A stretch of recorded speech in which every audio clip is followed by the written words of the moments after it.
You know I'm right.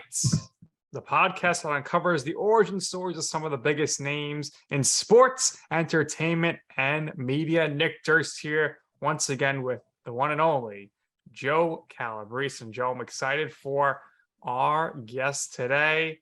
He joins a long line of great guests from the UK to make an appearance on this show. We're very excited to add him to the list. We are excited to add him to the list. Get to talk a little golf today, which is nice, something that we don't do too often.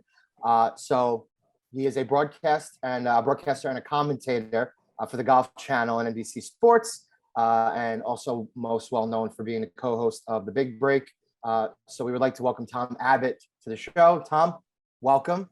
How are you? I'm well, yeah. Thank you for having me. It's great to be added to your illustrious list of guests. I'm not sure I rank pretty high on that list, but it's good to be with you. You will soon. So, Tom, you grew up in the UK and you grew up in a suburb of London. Now, I'm going to try to pronounce this correctly. Cheam? Yeah, you got it. That was good. Okay. Good job, Joe. Okay. There you go. I was between that and Cheam, and I wasn't totally sure, but so yeah, you grew up in Cheam. So how was it like growing up in a suburb of London? Well, I think when I was growing up, I really didn't appreciate the fact that I was living so close to a major city because it was just normal. That was where I grew up. And when I was talking about this with somebody the other day. When I was growing up, I was kind of intimidated by going into London. I grew up about 12 to sort of 15 miles from the center of London. And I wouldn't really go into town very often, even as a youngster. I didn't really go up into London very much. Stayed in the suburbs and around home. And so I was really quite intimidated. And it wasn't until I went to university and then, started to really appreciate that I lived or grew up in this amazing city that I spent more time in London proper. But yeah, it was a pretty good experience growing up. My parents actually still live in the house where I grew up. So whenever I go back home, it feels very comfortable when I visit my parents. There you go. Back to your roots where it all started. What age were you when you first started playing golf, and what do you remember about that experience? Yeah, I think my dad told me that I just suddenly decided that I wanted to play golf, and it just came out of nowhere, really. And I was probably 10 or 11 when I started to play golf. And one of my neighbors in the street where my parents lived, he also started playing golf at that time.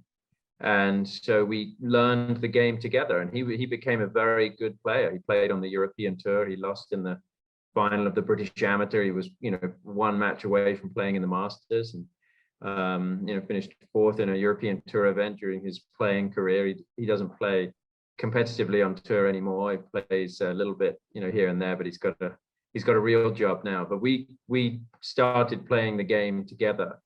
And strangely, we joined a golf club that was like 30 minutes drive from where we lived.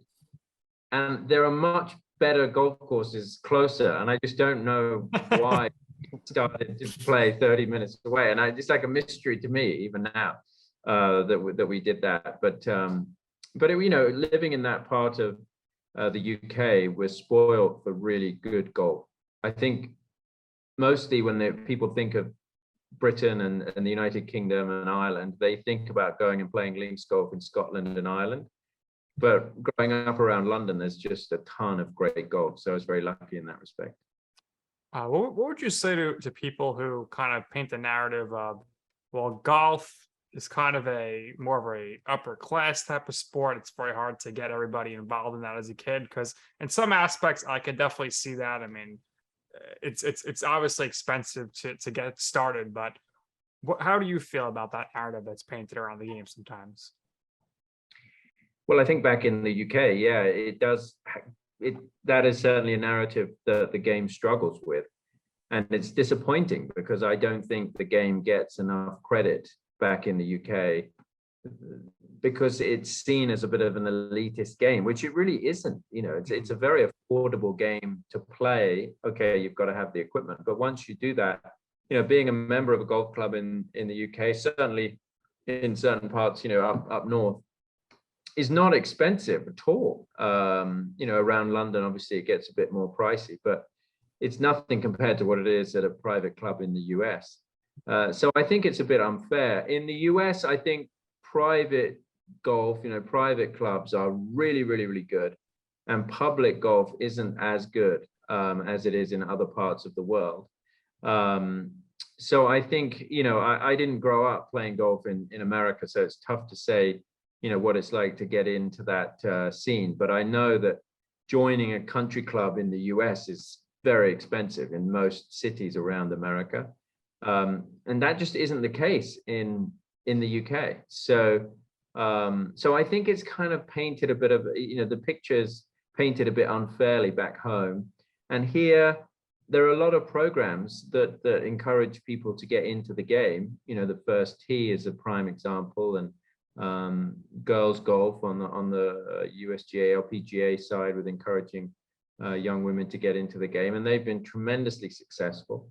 And then college scholarships are obviously a great, you know, progress through the game, which we don't really have in the UK, but you have here in the US. So I think there are certainly ways to get into the game that are affordable. And I've always felt like, you know, the picture for golf is painted a little bit unfairly. And I think it doesn't really, I think the coverage that golf gets is not as much as it should. Certainly back home, maybe a little bit here as well. Interesting point, especially with the scholarships. You yourself, you received a scholarship. Was it a tough decision for you to move to America to attend university at Mercer University in Georgia? And what was your, you know, first experience like moving to Georgia? Because that's usually not a spot where people are coming from overseas to move to. Yeah, I mean, it was, I kind of wanted to do that. I wanted to pursue playing more golf, and the only way to do that in the warm sunshine was to go to somewhere in the US that had pretty good weather in the winter. Georgia is, you know, it gets a few chilly days in the winter, but it's pretty good overall. But yeah, and I had the opportunity to come across and take up a scholarship at Mercer. You know, my friend Adam G that I grew up playing golf with, he was a year older than me, and he went to UNCW and had success in his first year in college, and I wanted to do the same. And I was offered this scholarship. There was a family that I'd met on a family vacation, and they were from Macon, and they offered me the chance to come and stay and see Mercer. And that's how it all kind of worked for me, and it all came together. And Mercer offered me a scholarship. Probably the biggest mistake they've ever made. Because my golf didn't take off, but it worked really well for me. And then I was sort of thrust into this environment that I really didn't know too much about. You know, I didn't know a lot about Southern culture. I didn't know a lot about the history of the South, but people were very, very friendly to me. And but it was like walking into kind of another planet. I remember when I was a freshman, and one of my first days on the team, I met this guy, Riley Johnson, who I'm still friends with today.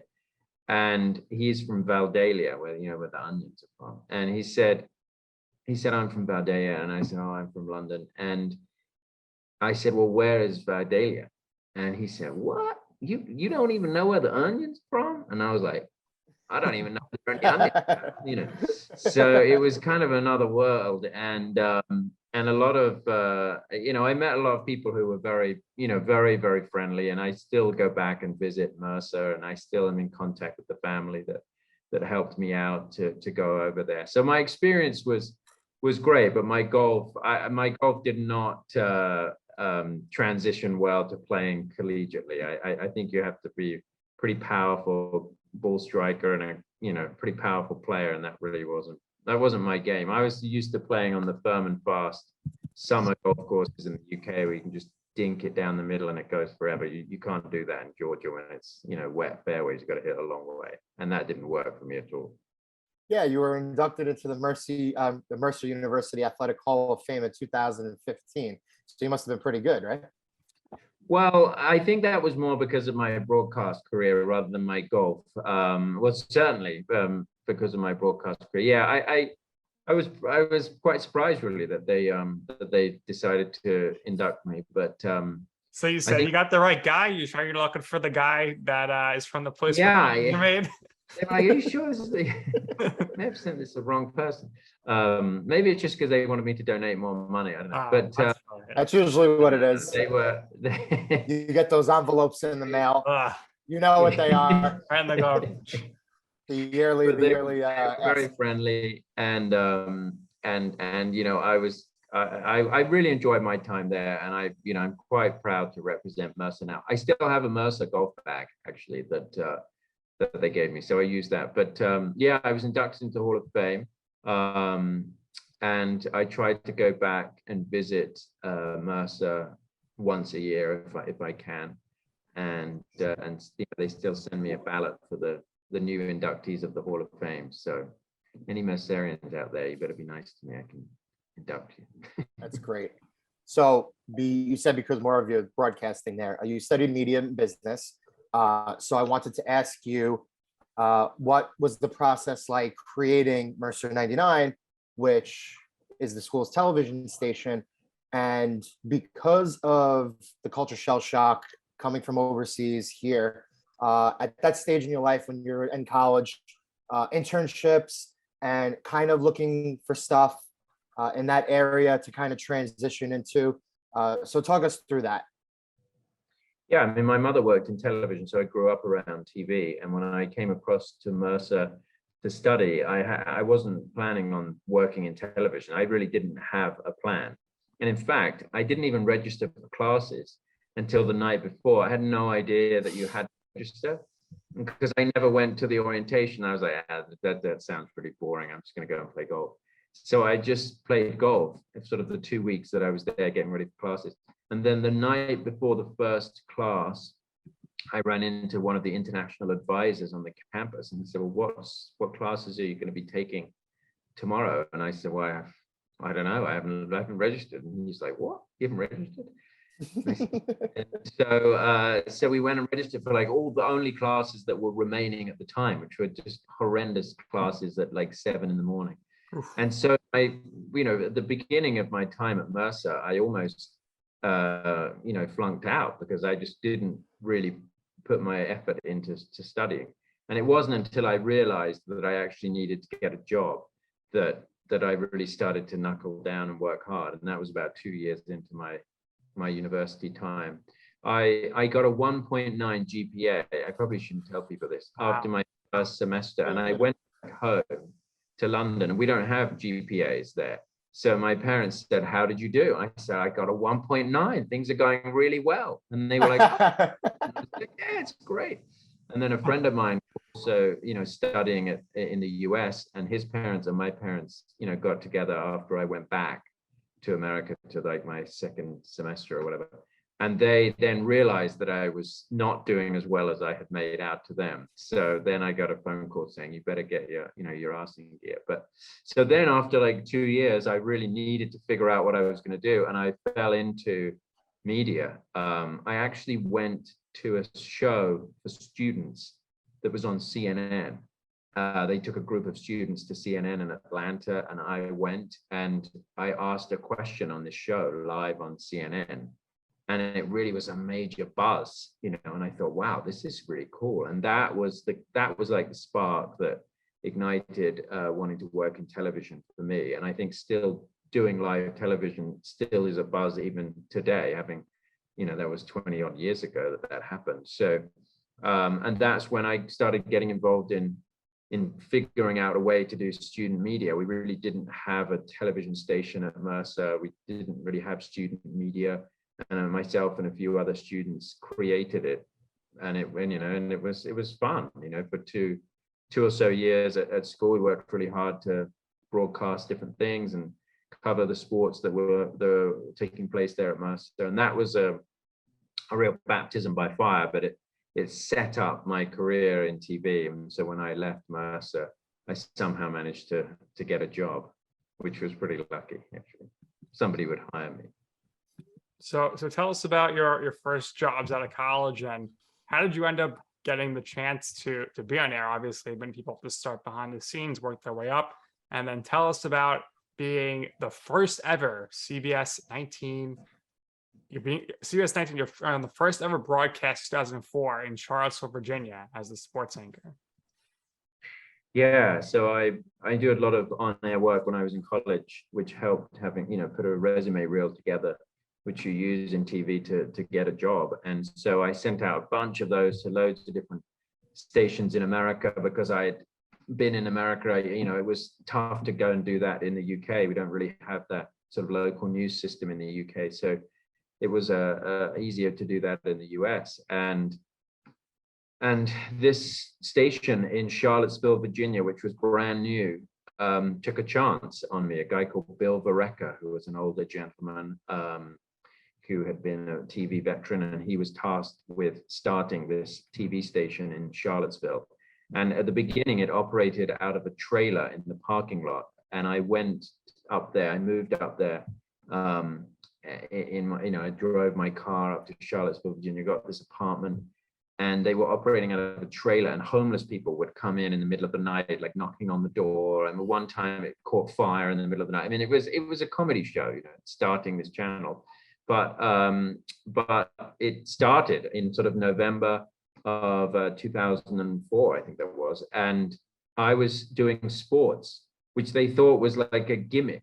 In fact, they dressed me up as the Virginia Cavalier and put me on the horse to do this promo. There are some pictures around. I don't know where the promo is anymore, but there are some pictures. And so I went and did this promo where I dressed as the Virginia Cavalier and sat on the Virginia Cavalier's horse that he rides out into the stadium at the football games. And I didn't really know anything about what I was doing. I didn't know anything about Virginia sports. I had to learn about all these different sports that I was covering.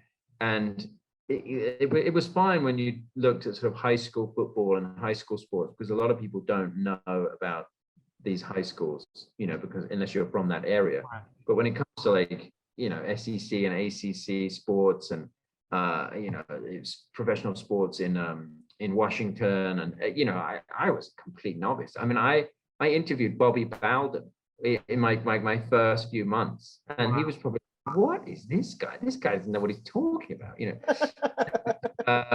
and so, I had no idea. I didn't know the guy. I mean, I knew he was, but I didn't, I was like, oh. How did you learn American football? I mean, that's obviously. Well, I just, I probably still don't know that much about it, but I just sort of knew, I figured out what I needed to know to get through it. And we did this show for Virginia basketball, and it was like I said, well, let's do a post-game show for Virginia basketball. So we did, and I just got like two people that I knew in the community that knew everything about Virginia basketball, and they were the analysts, and I would just set them up and they would talk, so it was fine. But it was great fun. But after a year of doing that in a small market, and we had a lot of issues in that. It really was a comedy show. There was a green screen weather wall that was like a pull down. It was almost like a blind that you pulled down, and there was a door behind it. And on one stage during the weather broadcast, a guy walked through the door and like into the weather map. It was things like that. And there were crazy stories that I can't repeat in public about what was going on. But it was wild. And after a year, it was really time for me to move on. I think the gimmick of having a British guy doing sports in Charlottesville, Virginia, that game was up, and it was time for me to move. But it was a memorable experience, I'll put it that way. It worked in your favor. And in 2005, you joined Golf Channel in the UK. So how did that opportunity materialize for you? And when the channel ceased operations a few years later in 2007, were you worried about what would happen next? Did you think that the US network was going to pick up everything? Or did you kind of get nervous that maybe you had to move back and you didn't know if you were going to be able to stay home or you had to come back to the States? What was your mindset like at that time? Yeah, so I was dating this girl in Virginia who had worked for the Golf Channel for a year. And she said, you should go and work for Golf Channel. It'd be a perfect match. And this opportunity came along where I could go down to Orlando and work on the Golf Channel UK. And it worked out. And I went down to Orlando, and I moved down there and started working on the Golf Channel UK, doing some production and doing some on-air work, and pretty quickly full-time on-air work. And then the contract ended with Golf Channel UK. It was broadcast out of Orlando, but it was airing in the UK. And that contract came to an end with the channel in the UK. And there really wasn't that much for me to do, but I guess I wasn't making a huge amount of money. They were like, "I will just keep him, put him on a couple of different things."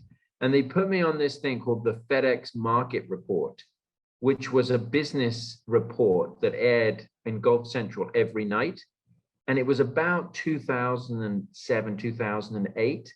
And every night the news was horrendous. Like, the economy was going through the worst period in the history of the economy in the US, one of the worst periods ever. And I was going on there spreading the terrible news every night, that people's savings were being completely wiped out. And it was just, you're going to lose your home, you're going to lose your savings, but don't worry, we'll be back tomorrow with more FedEx Market Report.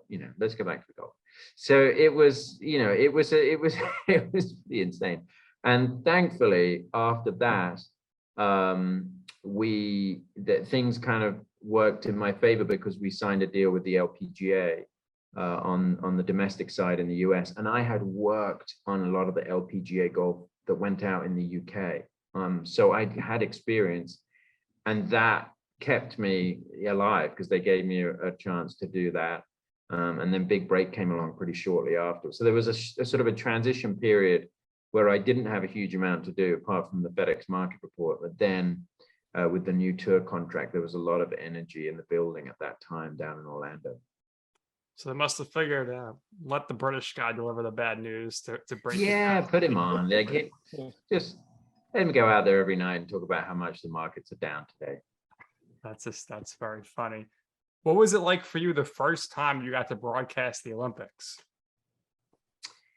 Yeah, so I did Rio in 2016. I actually went to Copenhagen. I think it was 2009. I think they said, right, you need to go to Copenhagen. We're going to send you over there because golf is going to be. They're going to vote at the Olympic Congress on whether golf should be put into the Olympics. And so I went to Copenhagen on my own, actually, and I think we used like a local camera guy. It was kind of it was a bit of a bare bones operation.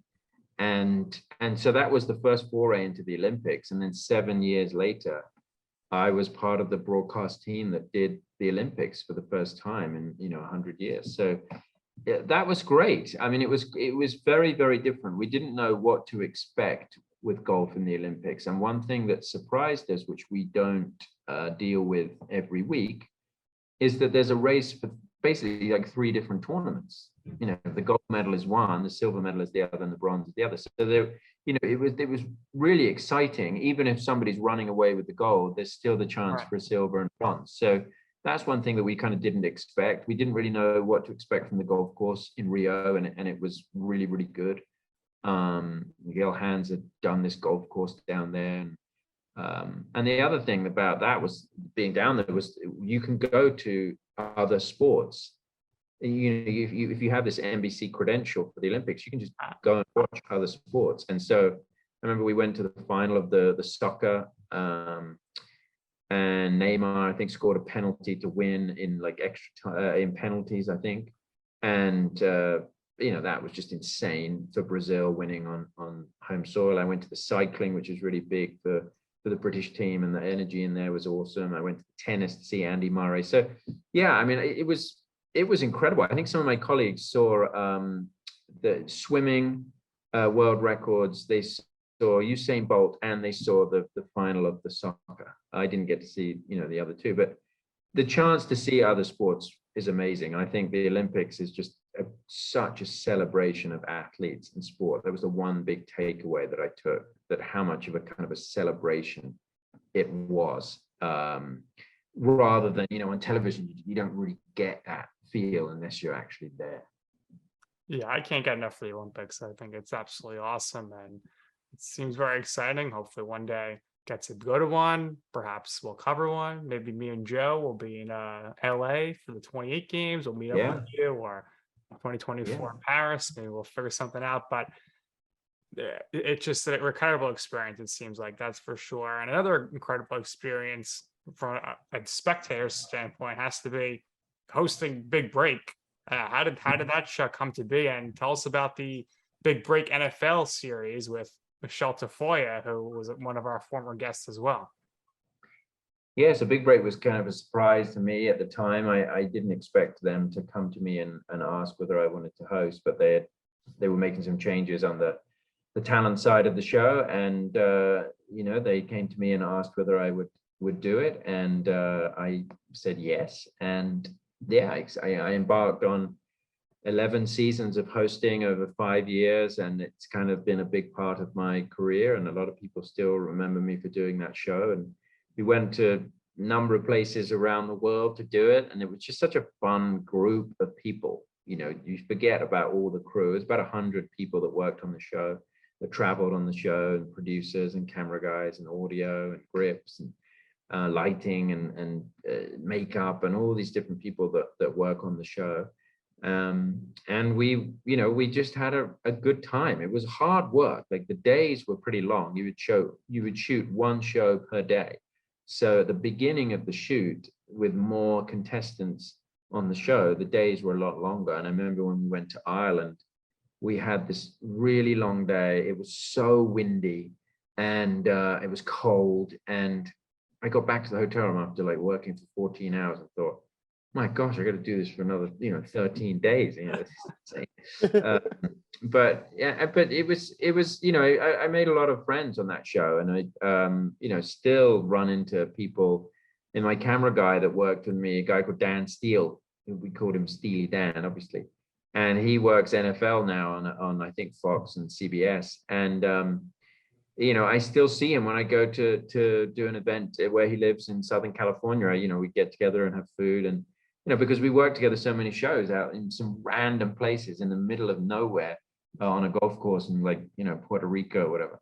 And but Big Break NFL was actually, it's always been something that I think has been tried to bring in other athletes, but at the end of the day, golf fans really want to see golfers. So I think Big Break NFL didn't do as well as maybe was expected, but the star power was high, and working with Michelle was phenomenal. I mean, she is a great, very professional broadcaster, and I learned a lot just from being with her for 2 weeks and seeing the way that she prepared and seeing the way that she came to the set every day ready to go and didn't make any mistakes.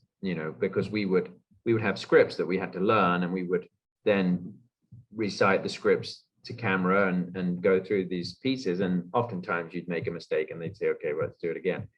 Michelle would nail it every time. And I remember the introduction, we were on the beach at the resort there in Puerto Rico, weren't we? And she had to give the bios of every single NFL player that was on the show, and then introduce them, and they would come down from the villa and stand with their team on the beach. And she did the bios without once looking at the script. And it wasn't like she did them consecutively. We had to stop down and reset, and she would take a little peek, and then we would go, and she would nail it. And I was like, oh my gosh, I've got to really step up my game for the next 2 weeks. I mean, she's not going to make a mistake. But we had an absolute blast, and we had a lot of laughs, a lot of fun. And it's just a really good camaraderie on that show. It really was. And I think it will be, there's a chance that it will come back. There's nothing concrete right now, but I think there's always a chance. And if the business environment and the commercial aspect is right to be able to make the show financially, I think we'll do it. That's not my domain, but it's certainly something that's been talked about, and it'd be great if we could do it again. Nick and I totally agree. She was one of the best interviews that we've ever had. So professional, so talented, and somebody we were very fortunate to get early on. So personally, I was never really too much of a golf guy until earlier this year, and I went my close friend had his bachelor party weekend in Scottsdale, Arizona for the weekend of the Super Bowl. So we got to see TPC Sawgrass out there, and it was so serene and beautiful. And it was one of the most beautiful courses I've ever seen. And I got spoiled early on, right? So I'm sure that's one of the courses that you must really, really enjoy. What are some of your other favorite golf courses? Well, I think where I grew up at Walton Heath in the south of England, we're hosting the AIG Women's Open next year, which is going to be a big deal. We hosted the Ryder Cup in '81, so it's had big events before, but I really enjoy, when I'm back home and away from working and playing golf out at Walton Heath. I think golf in Los Angeles is for a major city kind of underrated in a way. LACC is going to host the US Open next year, so not necessarily too underrated, but I really enjoy golf in LA. You go and play golf, great golf courses, and then you can go out for a wonderful meal in the evening in a really cool city. So I think that is an experience that I really enjoy when I'm in Los Angeles. You've got Riviera, you've got Bel Air, you've got LACC, you've got Wilshire. I mean, the list is pretty extensive. And I think also Long Island is a perfect place to play golf. The golf courses up there are tremendous. I had a chance to play Friar's Head a few years ago with Betsy King's foundation that she does great work for, and I thought playing golf in that area was phenomenal. And I've been a few times to Long Island. It's not an easy place to get to, really, Long Island. No, it's the worst. Oh, it's really the worst. impossible. Yeah, maybe that's why it's so great. Oh, I wouldn't wish the Long Island Railroad on my worst enemy. Yeah, That place exactly. stinks. But yeah, so I think those two spots would be my favorites. I mean, I probably shouldn't say this, but I'm not a massive links golf guy because I'm not a huge fan of playing in crappy weather. I actually like playing in warm sunshine, which is why I go to Florida in the winter. But I think people love like going out, the challenge of links golf and playing, in the cold weather in Scotland and Northern England or wherever. I'm not a huge fan of that, but I appreciate the history and I appreciate the shot making that those golf courses need, and how much you need to think about your way around the course. But I'd say LA, Long Island, and then my home club would be my favorites. I think if I could play anywhere, I want to go to Hawaii to play. I always like back the scenery. You're going to see that on TV sometimes, but and then you just get a beautiful trip out of it. That'd be my. We're doing a good job of selling it when we go there. Then that's good. My friends have also been to Augusta, and okay. Obviously there's this pristine elite tradition surrounding it. There's the whole rules that you have to abide by. I mean, but they said the place is beautiful. You know what I mean? So it's one of those things where even though, like I said, I'm not really a huge golf guy, it's like my closest friends, they love it. And, it's something for the bucket list, like you want to hit a couple Joe, of courses, you know where Tom should go for the bucket list? The South Shore Country Club. That's where you should hit up next. Beautiful Staten Island, New York. Well, to be fair, Staten Island, our hometown course. They do have a couple of nice courses here. There's one, the south one that Nick just described. We have one in the central portion of the island, which is like 5 minutes from where I live. Thanks. And then we have Silver Lake, which is in the North Shore of Staten Island. But Silver Lake it's very beautiful. And over there, you get like a very nice view of Manhattan from the elevated perspective on the North Shore. So, Tom, if you're ever on Staten Island, you want to come play, I'll hook you up with my friends. I like that. I like to be America's guest. I actually do enjoy golf in the New York area. I think the New York metropolitan area has some incredible golf courses. You're very, very lucky in that part of the world. Yep. Summer only. You don't want to be out there. No, not in the winter. No. Definitely not. The coldest I've ever been before I went to the Winter Olympics in China, the coldest I've ever been was walking through Manhattan in January. I just couldn't believe how cold it was. Yeah, imagine me. We used to be waiting for the bus to come every January, February, March in the snow. Ooh, so glad I don't work at Manhattan anymore. That was a nightmare. But what are you gonna do? That's what happens up here. Next question here. Feel free to tiptoe around this one. Don't want you to get in any trouble. You probably know where we're going here. I gotta ask you, in your opinion, for the professional players, is live a good thing for them? Well, I think it's a good thing financially for them. Yeah, I mean, they're going to make a lot. And I think it really depends on the goal of a professional golfer. I mean, do they want to just make money and be done, or do they love competing and playing 72-hole tournaments? I think that's what it comes down to. I don't think it's great for their golf games at the moment, the way it's structured. I don't think it necessarily gives them a huge amount of motivation to play well. I mean, obviously financially it should, but if you've got guarantees in place and you're playing 3-round events and you're only playing 15 times a year, you would think your golf game isn't going to be as sharp. I think on that subject, if the live players are permitted to play in the Masters next year, and we don't know that for sure, but if they are, that will be a real gauge of their games, because the Open, when a lot of the live guys played, they were playing tournament golf. They were sharp. They played already quite a bit this year, so that was one thing. I think when you go like a whole year and then an off season, and then you start back and you then play in the Masters, that will be a time where we'll really be able to see whether their games have suffered at all. And so I think it's kind of a two-pronged situation for those guys. How much do they really want to compete? How much do they want to play against the best players in the world? And how much is money of just the reason that they're doing their job? If the money is the only reason, then live it's great. I mean, there's just, from what we've seen, we've not seen the contracts, right? We don't know 100% what they're getting, but from all the reports, it would appear that they're just walking away with a boatload of cash. And if that's all that matters to them, then that's great. But if it isn't, then I don't think it's a great thing for them. Yeah. I'm stunned that, Tiger Woods turned down $750 million perhaps, which is wild, but it's ran by, the figurehead is Greg Norman. When you were growing up and you first started playing, I mean, Greg Norman was pretty much for you locally there. He was the biggest name. He was it, right? He was someone that all the young golfers aspired to be. Would that be accurate? Yeah, I think what the 96 Masters of Norman and Faldo going head to head, that was something that stands out in every person in the UK who was into golf at that time. That really stands out. And this meltdown from Norman and I mean, it was incredible to watch. It was such drama.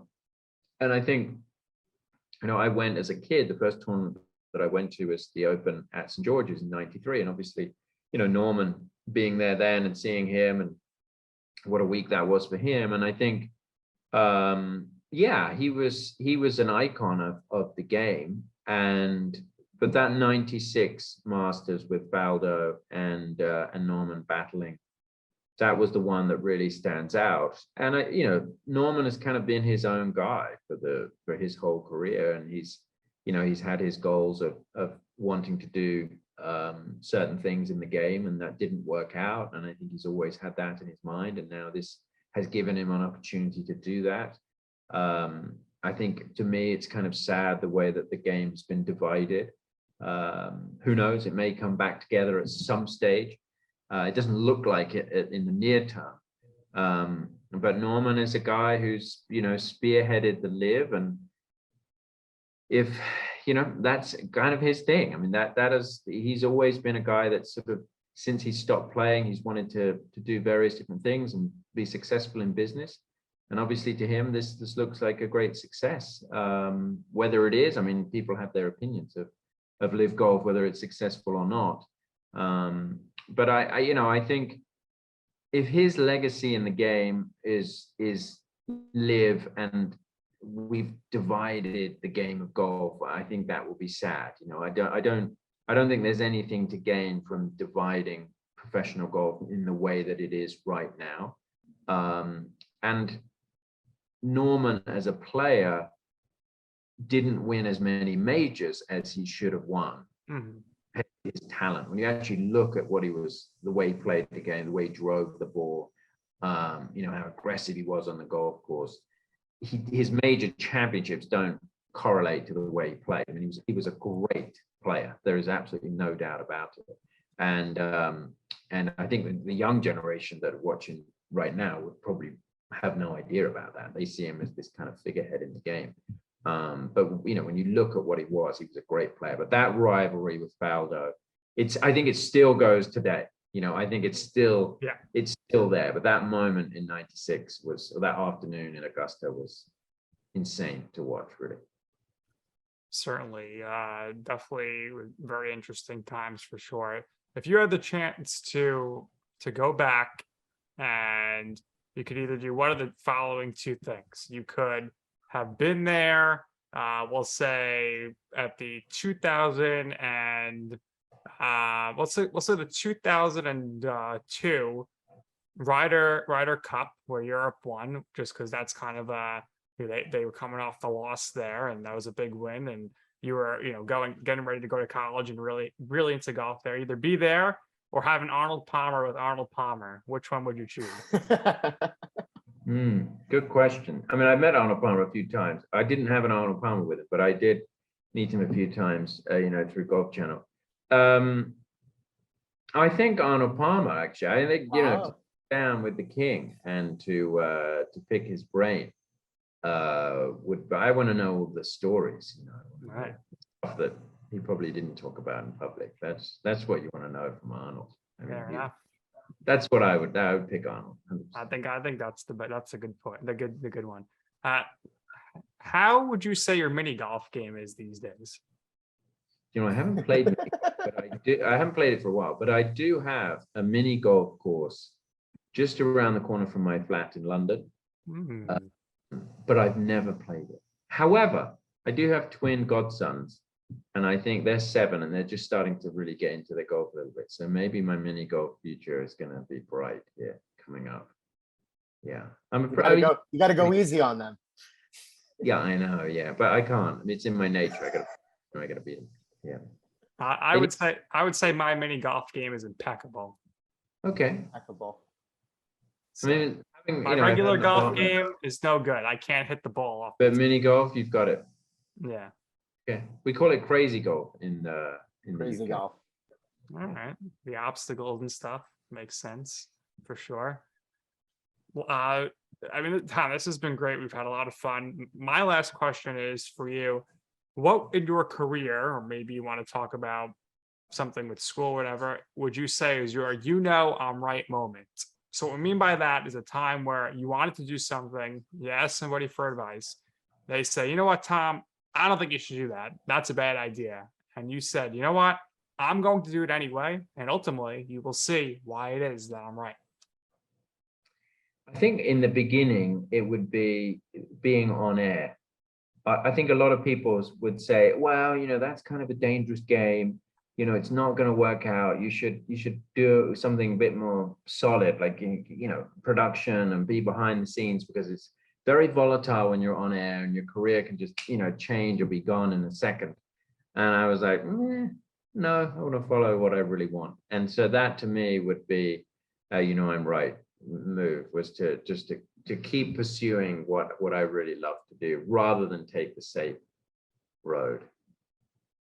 Yes, and I've watched videos of you online before we started this episode, and it was really, like I said before, it was a shell shock when you came here. And I guess at first maybe you kind of felt like a novelty being like the UK guy doing the American sports here, but ultimately it worked out for you. You learned the American side of the sports thing, and I think you've had a very ultimately successful career. And I can't wait to set you up with my friends so you can play golf here, since you love the tri-state area so much. So hopefully we could do that in the future. Tom, thanks again for doing this with us. We really appreciate it. And what Nick and I do is we always give our guests the last words. So if there's anything else you would like to share, if there's anything else you would like to promote, please, by all means, go right ahead. Again, we appreciate your time, and thanks again for doing this with us. Well, I appreciate being on. I thought you were going to say you're going to set me up with your friend, and she was really beautiful and single. But no, we do have a lot of beautiful single friends. maybe on the no, I think well, I've just been very lucky to have the career that I've had, and to have these people that have helped me along the way, you know, and I always think there are kind of turning points in your life where you think back to, you know, how did I get to this point? And there are these moments where things really changed. And I've had a couple of those moments in my career that have, you know, elevated my life in a sense and sent me on a new path. And it's been very successful. So, you know, I hope everyone continues to enjoy watching our coverage, and I hope I get to keep doing this for a long time. You know, you never know when the end is coming, but it's been a good run. If it all ended tomorrow, I feel like I've had a pretty good run.